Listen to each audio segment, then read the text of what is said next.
Hey, good people, it is Tashara from Politics and Fashion here today to talk to you about what I did when my business hit a slow point. Because every business is going to hit a slow season. It's just going to happen. You will hit a bit of a slump, whether it is small or large, and whether you are Tesla or you are Target. It will happen, and it also happens to us solopreneurs. And so I have 5 things that I have done to make a difference in not only my business income, but also that kept me motivated during slow seasons that I want to share with you all today. If that sounds good to you, just keep watching.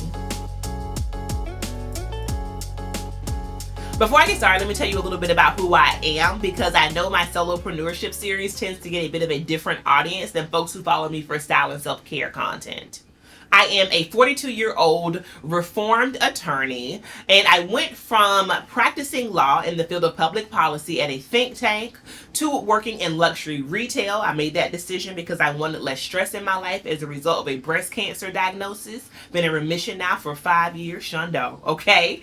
Left Saint Laurent and became a full-time solopreneur in October 2020. But before then, I started a blog back in 2011 as I was preparing for the bar exam. And at this point, over a decade later, I am on just about every digital platform that you can imagine. I even have a podcast with my best friend Margot called Justice.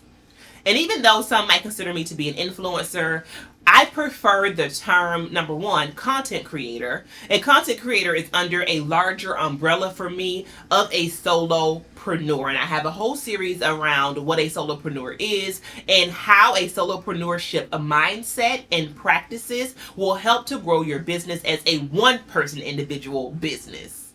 And let me just be honest, the beginning of the year was a very slow period for me, and I knew that heading into it.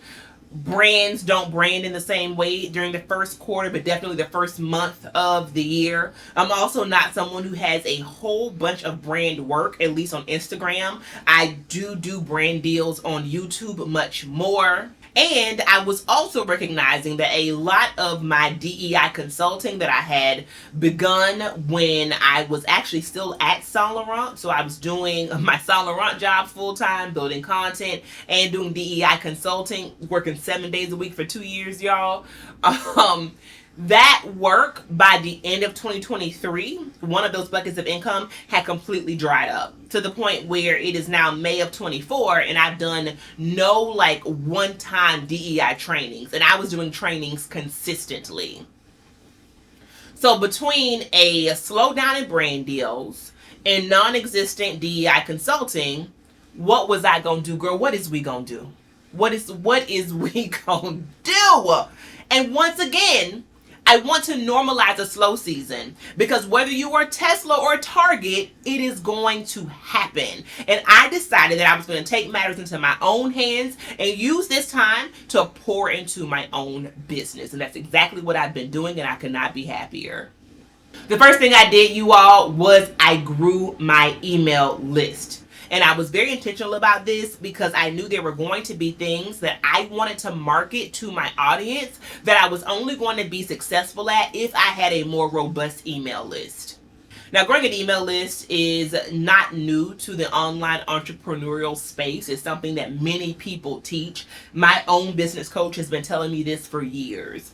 But this year was the first time I got very serious about it. I think passively, my list has grown throughout the years, but if I put a fraction of the time that I put on growing social media to growing my email list, girl, I might be a millionaire. I'm going to be honest with you, because there is so much marketing research around the benefit of a large email list because it converts the highest, and there are just no two ways about it. Social media platforms are created for people to stay on those platforms. And unless you're talking about IG stories where you can click the link, for the most part, people's feeds, TikTok, podcasts even, that you're listening to, those are not going to be your highest converters.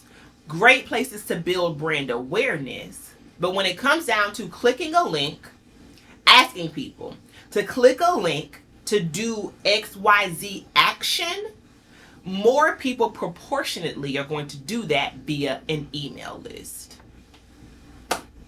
And so I created a lead magnet. Y'all, I haven't created a lead magnet in so many years. And I use Flowdesk for my newsletter. I love that as a platform. I think the way that the emails look is very sleek, it's customizable, it feels elevated. And I Googled a couple things, watched a few YouTube videos, and just made a commitment one day to create a lead magnet, meaning a freebie, a pop-up now on my website as well, that says you get something free in exchange for giving me something, which is your email address. And I remember that I surprised myself because I had the trigger set, the notification set, where I would get an email every time someone signed up. Girl, I had to turn it off because people were left, right, left, right, left, right, left, right. I probably grew my email list by 1,000 people in less than a week. It still blows my mind, actually.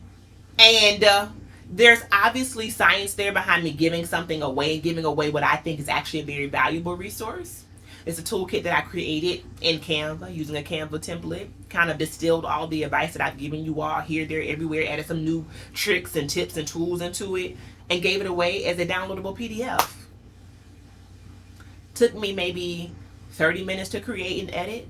Took me maybe 2 hours to figure out how to include that into the lead magnet to get people to download it. And now we're up. We are literally up as far as my email list numbers are concerned. And that's going to be really important when I get to the rest of this list, you all, because I firmly believe that my success and what I've been able to do Q1 in my business and now Q2 is as a result of me making an intention at the beginning of the year that I was going to put this part of my business and my income in my own hands. It is by growing my email list. Now that I had my email list and it was growing, the question is, what was I going to do with it? And I always had this idea of marketing classes and also using it to collect data. So surveying my audience, my followers, to figure out how this platform can be a better resource for them. And speaking of classes, now is the time that I tell you all about my Solopreneurship Masterclass that is taking place on May 15th at 7 p.m. The class is going to be virtual, and I really want to get people together to discuss what it means to have a not just consultant mindset, not just influencer mindset, to not just be a podcaster, but to be all of the things and how we can monetize our passions under one umbrella. So whether you're trying to figure out how to move beyond one stream of income or one platform, or you want to pivot from your 9-to-5 and you want to grow a vibrant side hustle, this masterclass is going to be for you. And the great part about it is that for 30 days afterwards, you get access to my private community. Make sure you jump down in the description box and you sign up. I mentioned a survey because surveying my audience has been the most humbling and insightful practice of probably the past decade of being a content creator, to be honest with you. And sure, I might do like polls in my stories here and there, but when I created my surveys specifically around providing styling services, it taught me immediately how off I was. Girl, off. I was creating only one product, one service to offer as far as styling is concerned. And I was creating it at a price point that was much, much higher than people were willing to pay. And then my friend Bernice, hey girl, hey, took the data and disaggregated it for me and filtered out the people who were not interested in styling services whatsoever, because those people, we didn't want them to like bring down the value of the service. She filtered those people out. And when we looked just at the people who were interested or might be interested, it was mind-blowing what they wanted to learn. It was mind-blowing what they valued in those teachings, and also, again, what they were willing to pay. And my email list helped me to get a bunch of survey participants. I think I had like 500 people that participated in that survey. Are you kidding me? Do you know how many conferences I have facilitated and put together? I ain't never had 500 people fill out a survey. And while the survey taught me how wrong I was, that knowledge, in my opinion, is even more valuable than someone confirming my suspicions or confirming my hypothesis, right? Like, I want to know what I didn't know I needed to know. And a survey got me there. So again, when it comes down to my business income being slow, using that time to build my audience and to survey my audience has been worth its weight in gold. And then my last three areas are going to be specifically around income growth tools, right? The first thing, your email list, and then surveying. Those are like marathon tools, right? That's slow and steady. But when you're trying to hit that sprint, when the bills are due, when you're trying to Sha'Carri Richardson that thing, these are my last three tips. Number three is that I increase my live events with my podcast specifically. And I could have done this also on the politics and fashion side. But I did it with my podcast because that was a goal for my best friend Margot and I for our business this year. I can talk about my podcast in a separate video, probably with Margot, and give advice for what it's been like for us as a burgeoning and emerging podcasters, and to also have a video cast. Make sure you are subscribed to Justice. I'll leave the link down below. But what we found is that while our sponsorship dollars might be low, it doesn't mean the value that we provide to a community is not high. And think about what I shared with you all in my last video, that you are the brand. And sometimes only thinking about brand deals can really put us at a deficit. And so what Margot and I decided this year is that we would spend the first quarter mapping out a strategy towards live events for the entire year. We called it our world tour. This year we hit Boston and DC already. On June 5th and 6th, we will be in Pittsburgh. And that reminds me that we also included an additional offering outside of our live tapings. We also are hosting workshops. Then this fall, we hope to be in New York and do another round of DC and Boston at the very least, and possibly even more cities, girl. We are once again on a world tour. And the best part about these live tapings is that the overhead is very low, you all. We are so fortunate to have been able to leverage our platforms to partner or to barter with spaces and locations in exchange for bringing a live audience there. We did that at Eden House as well as The Mark and Bow Market in Boston. So with limited overhead, that means that the profit from the ticket sales comes to us. And if you are someone that has a brand where you are able to reach an audience and to build community, I cannot tell you enough how important it is to host live events. I think especially post-pandemic, people just want to feel seen and heard, and once again to be in community. And I also saw the proof of concept here with Lit and Legendary. While that was not a ticketed event, it demonstrates the value of politics and fashion and how that brand outside of Justice and including Justice is able to draw an audience as well. I will continue to do so. I mean, I'm not new to this. I used to host bullet journal workshops, y'all, with Penny Post specifically and other small businesses that are stationary shops around the DC Metro. I have been at this thing for a while. So again, I am telling you what I know, not what I heard. I have been doing this and reaching a live audience for a long time. And doing this in seasons where other parts of my business may be slow has been so important.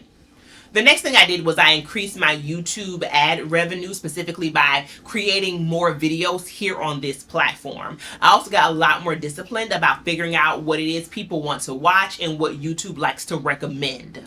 For example, I have already really surprised myself with my income goals this month around YouTube, specifically because my last video on my solopreneurship series did exceptionally well. I think that video had something crazy like 8,000 views within the first few hours. I mean, that's unheard of for my channel. But I know it's because there is an audience that really has some of these pain points that I am answering questions around. And so I'm going to get more disciplined about my solopreneurship series here on YouTube, but also any type of content that can be almost in some ways treated like mainstream TV, which is how people consume YouTube, is so important. What it takes is consistency. Being consistent here on YouTube is definitely helping to increase my bottom line. Last thing also, as far as helping the algorithm to share my channel, I don't know if this is true or not, but I definitely got a lot more disciplined around YouTube Shorts. I have been now putting out shorts probably about 3-4 times a week, if not more, and it's just content from other places, to be honest with you. I don't really create any new content specifically for YouTube Shorts. I've even began to pull clips from my longer form videos. I think just being as active here as possible, knowing the potential for ad revenue, has been really important. And the last thing is increasing my affiliate linking, which has definitely paid off, y'all. I now have new affiliate linking goals around the frequency of those links, but also the potential for income from those links. I am ashamed to admit how little I was doing this before I made it an intentional goal. I've always known the importance of it. I mean, I was using some affiliate links when I was just a blogger, right? So I understood it. But back to that email list point number 1, I spent a long time in a social media vortex, specifically in an Instagram vortex, thinking that all I had to do and all I should do was grow my numbers there. And that couldn't have been farther from the truth, because I was leaving so many streams of income and just potential to monetize my passions and my skill sets behind. And so last month was a great month for me for affiliate sales. I try to do so with some intention and not just placing a whole bunch of products in front of my audience. So I have been spending Fridays or at least one day a week linking in my stories. I've been including my affiliate links in my newsletter, and of course also here on YouTube, because I have increased my presence on YouTube. And so if you're going to create the content anyway, friend, making sure you are on an affiliate linking platform like Howl, which is fairly new, but I can recommend. I will link my referral link or put my referral link down below. Like to Know It, or Reward Style, all the girlies know about. Magic Links is another one, and also Collective Voice. Those are kind of your 4 big ones that I'm familiar with. I think engaging there and developing a strategy that works for you can be a big potential and area of growth for your solopreneurship. And that is it, good people. I hope this video has been helpful for you. If it has, give it a big thumbs up, and I would love to see you at my Solopreneurship Masterclass on May 15th. In the meantime, I will see you good people across the internet. Peace.